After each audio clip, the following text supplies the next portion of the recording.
Welcome to Pratap classes. दोस्तों, Pratap classes के YouTube channel पर आपका स्वागत है। तो आज है 28 नवंबर 2024 और 28 नवंबर 2024 के जितने भी इंडिया और वर्ल्ड के जो करंट अफेयर्स के क्वेश्चन बनते हैं, आज उनका अपने डिस्कशन करेंगे। पूरा वीडियो ध्यान से देखना और लास्ट में आपसे क्वेश्चन पूछूंगा जिनके जवाब आपको कमेंट बॉक्स में देना होगा। आज अपने पढ़ेंगे कि अंतरिक्ष में आर्टिफिशियल इंटेलिजेंस लैब की शुरुआत हो चुकी है। भारत का शुक्रयान मिशन कब लॉन्च होने की योजना बनाई गई है।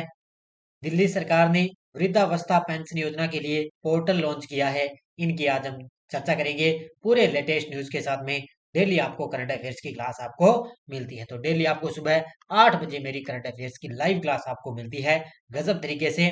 तो सभी साथी करेंगे वीडियो को लाइक शेयर और चैनल को आप सब्सक्राइब कर देना, ताकि जिस प्रकार डेली आपको करंट की क्लास मिले उसका नोटिफिकेशन आप तक है पहुंच जाएगा। तो सबसे पहले हम करेंगे कल के क्वेश्चनों को रिवाइज। हाल ही में किसने नई दिल्ली के भारत मंडपम में वैश्विक सहकारी सम्मेलन 2024 का उद्घाटन किया? तो मोदी जी ने। कृषि और किसान कल्याण मंत्री शिवराज सिंह चौहान ने नई चेतना पहल बदलाव की राष्ट्रीय अभियान का तीसरा संस्करण किस स्थान पर लॉन्च किया? दिल्ली के अंदर। 24 नवंबर 2024 को चाइना मास्टर्स में पुरुष एकल खिताब जीतने वाले पहले डेनिस खिलाड़ी कौन बने? तो एंड्रेस एंटोनसेन बन चुके हैं पहले खिलाड़ी। बीसीजी की रिपोर्ट के अनुसार एआई विशेषज्ञों की संख्या में भारत ने कौन सा स्थान हासिल किया? दूसरा। शिक्षा मंत्री धर्मेंद्र प्रधान ने हाल ही में द टीचर ऐप का अनावरण किया। इस ऐप का उद्देश्य है कि शिक्षकों के पेशेवर विकास और शैक्षणिक गुणवत्ता को बढ़ाना। वैभव सूर्यवंशी को किस आईपीएल टीम ने खरीदा? तो ये है राजस्थान रॉयल्स ने। दीपम सेठ को 25 नवंबर को किस राज्य का पुलिस महानिदेशक नियुक्त किया गया? तो ये बने हैं उत्तराखंड राज्य के। तो ये थे कल के क्वेश्चनों का रिवाइज। टेस्ट आपको बढ़िया तरीके से मिल रहा है। जो अपनी वार्षिक करंट की टेस्ट सीरीज है, इसके अंदर डेली वीकली मंथली सब आपको टेस्ट मिलता है। और कल मैंने पशु परिचय के लिए लाइव क्लास शाम को ली थी। लास्ट 3 मंथ की क्लास मैंने ली, उसके अंदर लास्ट 3 महीनों का करंट मैंने करवा दिया है स्पेशल पशु परिचय एग्जाम के लिए। तो सभी साथी उस क्लास को आप जरूर देखना, क्योंकि बड़ी गजब की क्लास मैंने लगाई है। कल लाइव क्लास मैंने ली थी शाम को, तो बढ़िया तरीके से आप वो क्लास है देख लेना, क्योंकि लास्ट 3 महीने का करंट का मैंने रिवाइज करवा दिया है। तो करें स्टार्ट आज की क्लास। सभी साथी वीडियो को करेंगे लाइक शेयर। सभी साथियों को गुड मॉर्निंग। पहला प्रश्न आपके सामने। तो पहला प्रश्न देखो आपके सामने। भारत की स्टार्टअप कंपनी अंतरिक्ष में आर्टिफिशियल इंटेलिजेंस लैब शुरू करेगी। इस एआई लैब को किस रॉकेट के माध्यम से लॉन्च किया जाएगा?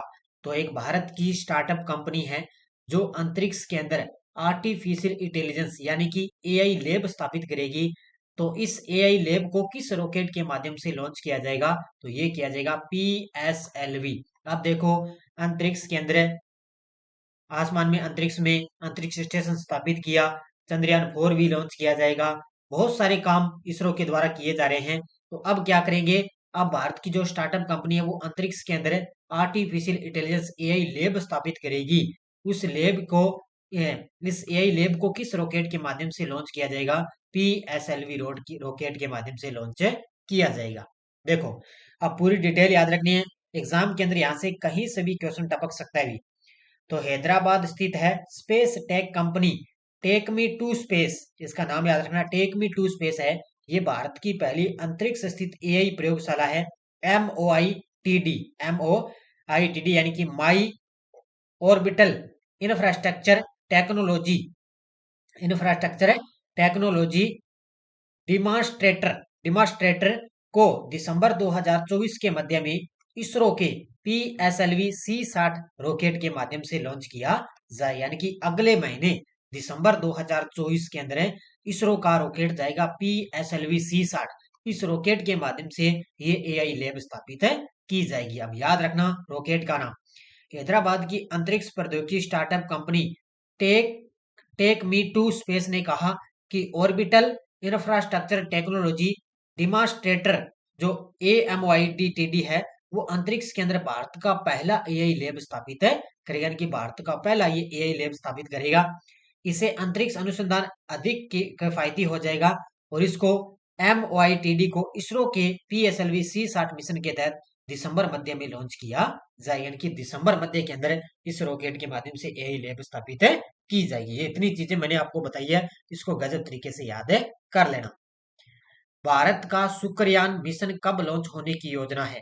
अब आपको पता है चंद्रयान 4 की बारी आ चुकी है। चंद्रयान 4 को योजना बना रहे, भी कब लॉन्च करेंगे? तो 2027 को। और अब बात आ रही है भारत का जो शुक्रयान मिशन है उसको कब लॉन्च किया जाएगा? तो इसको लॉन्च किया जाएगा 2028 के अंदर। कब किया जाएगा? 2028 के अंदर भारत का शुक्रयान मिशन लॉन्च किया जाएगा। अब इसरो के द्वारा ना कल बहुत ही महत्वपूर्ण घोषणाएं करी है। तो भारतीय अंतरिक्ष अनुसंधान संगठन इसरो ने अपने आगामी मिशनों को और तकनीकी प्रगति के बारे में कई महत्वपूर्ण घोषणाएं करी है, यानी कि इसरो आगे कौन कौन से मिशन लॉन्च करेगा उनकी एक महत्वपूर्ण घोषणा कर दी है। तो पहला मिशन वो लॉन्च करेगा, एक तो है शुक्रयान मिशन। शुक्रयान मिशन है, इसको लॉन्च किया जाएगा 2028 के अंदर। एक एक चीज नोट करते जाना। उद्देश्य शुक्र ग्रह के वातावरण और सतह का ये अध्ययन करेगा और ये भारत का पहला शुक्र मिशन रहेगा। ये पहला मिशन कौन सा है? शुक्रयान मिशन। कब होगा? 2028 के अंदर। दूसरा मिशन है चंद्रयान 4। चंद्रयान 4 याद रखना, ये प्रस्तावित मिशन है। चंद्रयान 3 के बाद ये अगला चरण है चंद्रयान 4। सहयोग है इसके अंदर, भारत और जापान के बीच संयुक्त मिशन रहेगा इसका। इसका उद्देश्य याद रखना, चंद्रमा के दक्षिणी ध्रुव यानी कि 90 डिग्री अक्षांश पर ये उतरेगा। जो चंद्रमा का दक्षिणी ध्रुव है ना, वहां पर 90 डिग्री अक्षांश है, वहां पर उतरेगा ये। पहले वाला चंद्रयान 3 है, वो भी दक्षिणी ध्रुव पर लैंडिंग करी, इसने भी चंद्रमा के दक्षिणी ध्रुव पर ये लैंडिंग करेगा। इसके अंदर 350 किलोग्राम का रोवर, जो चंद्रयान 3 के रोवर से 12 गुना भारी होगा। यानी कि जो चंद्रयान 3 के रोवर से ये अब की बार जो रोवर होगा ना, ये 12 गुना भारी होगा, यानी कि 350 किलोग्राम का रोवर इसके साथ जाएगा। और लॉन्च वर्ष 2030 अभी स्वीकृति लंबित मानेगी, यानी कि अभी इस पर चर्चा योजना चल रही है। माना जा रहा है अभी 2027 तक इसको लॉन्च किया जाएगा। दूसरा मिशन ये हो गया। अब एक हो रहा है तीसरा मिशन, मंगल मिशन। मंगल मिशन, इसका उद्देश्य मंगल की कक्षा में सैटेलाइट स्थापित करना और सतह पर उतरने का प्रयास करना, ये है मंगल मिशन। इनके उद्देश्य याद रखना। चौथा है गगनयान मिशन, जो मानव अंतरिक्ष कार्यक्रम है ना, गगनयान। और गगनयान से पक्का ही प्रश्न आएगा एग्जाम में। प्रथम चरण बिना मानव वाला मिशन, जो अगले 2 वर्षों में लॉन्च होगा।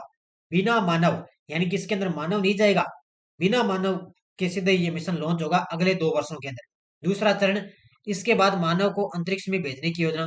पहले चरण के अंदर मानव नहीं जाएगा, दूसरे चरण के अंदर मानव जाएगा।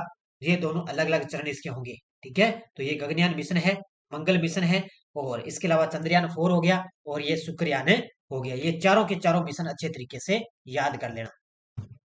26 नवंबर 2024 को राष्ट्रपति द्रौपदी मुर्मू ने किस अवसर पर भारतीय संविधान के संस्कृत और मैथिली अनुवाद का विमोचन किया है? तो 26 नवंबर को अपने क्या बनाते हैं? संविधान दिवस। तो संविधान दिवस के उपलक्ष्य पर राष्ट्रपति द्रौपदी मुर्मू ने भारतीय संविधान के संस्कृत और मैथिली अनुवाद का विमोचन किया है। तो उत्तर क्या हो जाएगा? Option number B.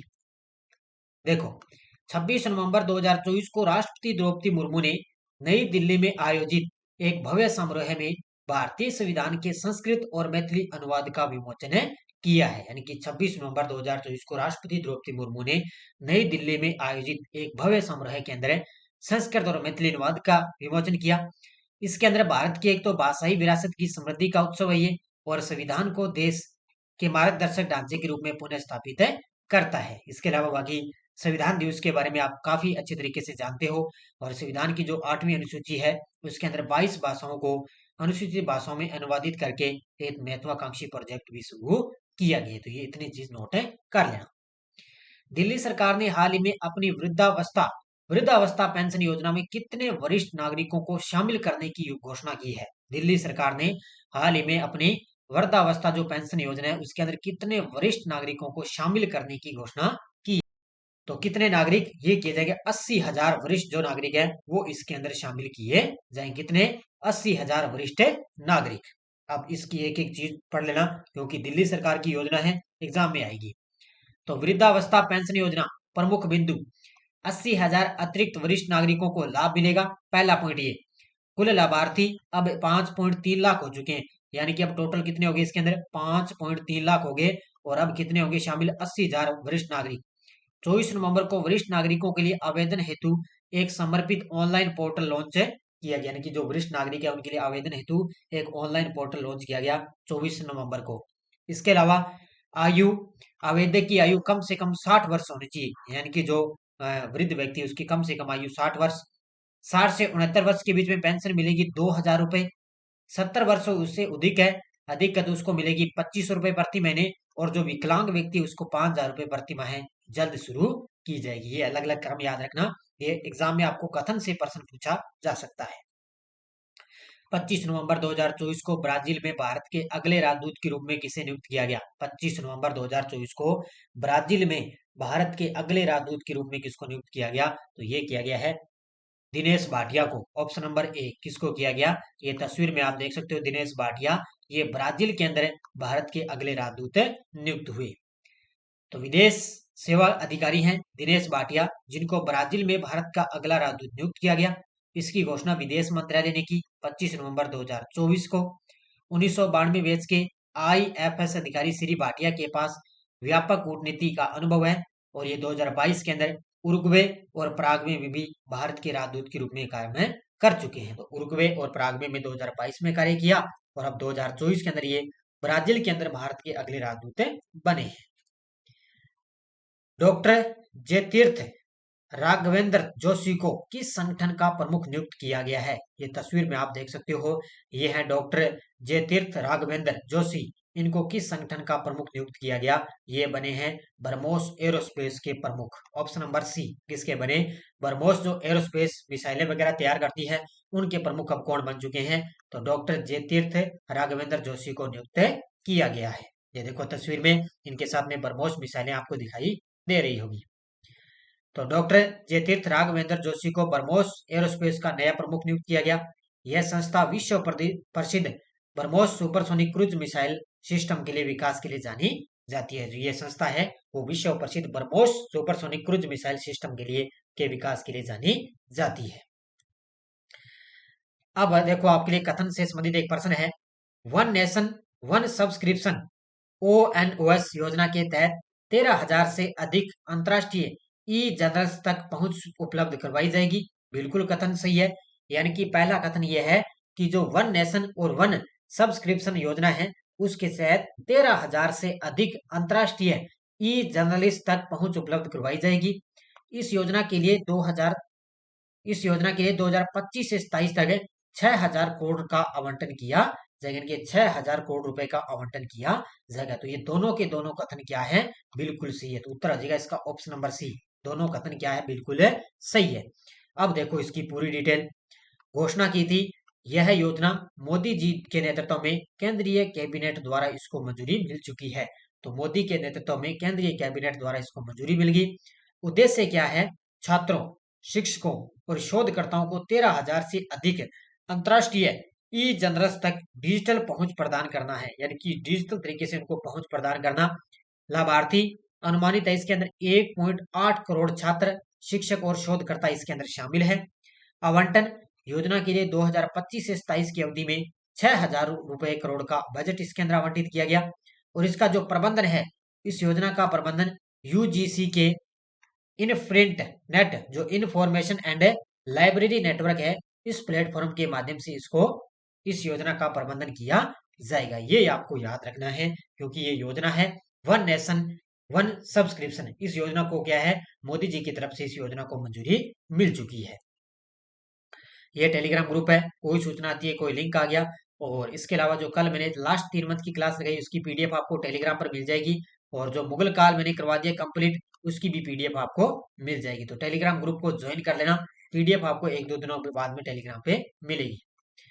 सऊदी अरब के जेद्दाह में चल रहे मेगा ऑक्शन में किस भारतीय क्रिकेटर को लखनऊ सुपर जायंट्स ने 27 करोड़ रुपए में खरीदा? तो ये खरीदा है ऋषभ पंत को। तो बहुत सारे विद्यार्थियों ने बड़े गजब के जवाब दिए, उन सभी को बहुत बहुत शुभकामनाएं। अब देखो क्वेश्चन फॉर यू। विश्व सैन्य चैंपियनशिप में महिलाओं की 76 किलोग्राम श्रेणी में स्वर्ण पदक जीतने वाली दूसरी भारतीय महिला कौन बनी? विनेश फोगाट, साक्षी मलिक, रितिका हुड्डा, गीता फोगाट। इसका जवाब आपको कमेंट बॉक्स में देना है, ठीक है, गजब तरीके से। तो ये थी आज की अपनी करंट की क्लास। सभी साथी करेंगे वीडियो को लाइक शेयर। बाकी यूआरओ की टेस्ट सीरीज चल रही है, ये आप ले सकते हो। इसके अलावा आरबीएससी की 6 से 12 अपनी पुस्तक उपलब्ध है। और ये कोई साथी अभी भी कोई पशु परिचर की बुक लेना चाहे तो इंडिया और राजस्थान की करंट की टेस्ट ये बुक बाजार के अंदर ले सकता है। 80 580 22 001 पर ये हमारा नंबर है, इस पे आप ऑनलाइन बुक ऑर्डर कर सकते हो। ठीक है, तो ये हमारी ऑनलाइन क्लास, ऑनलाइन बुक आप ले सकते हो गजब तरीके से। तो यूआरओ की टेस्ट सीरीज चल रही है, फर्स्ट ग्रेड की टेस्ट सीरीज चल रही है भारत राजस्थान, इंडियन पॉलिटी की चल रही है, RPSC first grade second grade के जो जितने भी आरपीएससी ने पुराने पेपर करवाए हैं उनकी भी पीडीएफ है अपलोड है। तो प्रताप क्लासेस का ऐप डाउनलोड कर लेना, वहां पर आपको ये टेस्ट सीरीज मिल जाएगी। तो सभी साथी करेंगे वीडियो को लाइक शेयर। धन्यवाद। जय हिंद, जय भारत।